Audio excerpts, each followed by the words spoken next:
राम राम मंडळी, कशा आहात? बरे आहात ना? आपल्या कंटिन्यू ब्लॉगमध्ये तुमचं स्वागत आहे. तर मंडळी, आज आपण आलेलो आहे आष्टा या गावामध्ये श्री संत योगीराज भिकाराम बाबा यांच्या दरबारामध्ये.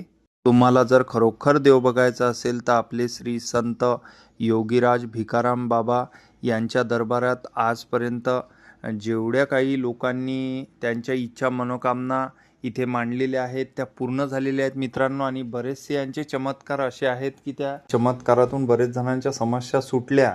आणि त्यातलाच मी एक आहे मित्रांनो, कारण की मला पण चांगलाच अनुभव आलेला आहे की महाराजांनी आजपर्यंत जे काही आपण इच्छा आपल्या मनातल्या मांडल्या त्या पूर्ण झालेल्या आहेत.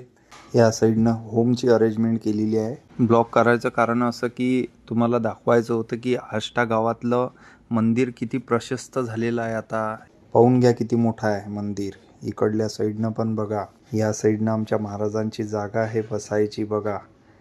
दुपारचे इथे बसायला येतात ते, इथून पण आपण दर्शन घेऊ शकतो त्यांचं.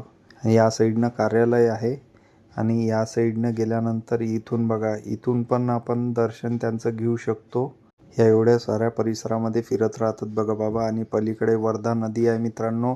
आपल्या या मंदिराला लागूनच वर्धा नदी आहे. वेबसाईट आहे, याच्यावरून आपण बघू शकतो. पूर्ण आपल्या संस्थांची माहिती पण दिलेली आहे आणि पूर्ण सॉन्ग वगैरे, न्यू सॉन्ग वगैरे सर्व यावर आलेले आहेत बाबांचे. हे तुम्ही यावर जाऊन बघू शकता आणि आपल्या चॅनलला सबस्क्राईब करा. बाबा भिकाराम माऊली सरकार हे आपल्या चॅनलचं नाव. मंडळी, आपला जर व्हिडिओ आवडला असेल तर लाईक आणि फॉलो करून जा. श्रीराजचं झालं दर्शन. मग आता श्रीराज कायले कुणाचे ऐकते. आता श्रीराज फिरवत आहे गाडी, त्यानं घेतली गाडी. चला मंडळी, राम राम. भेटू पुढच्या व्हिडिओमध्ये.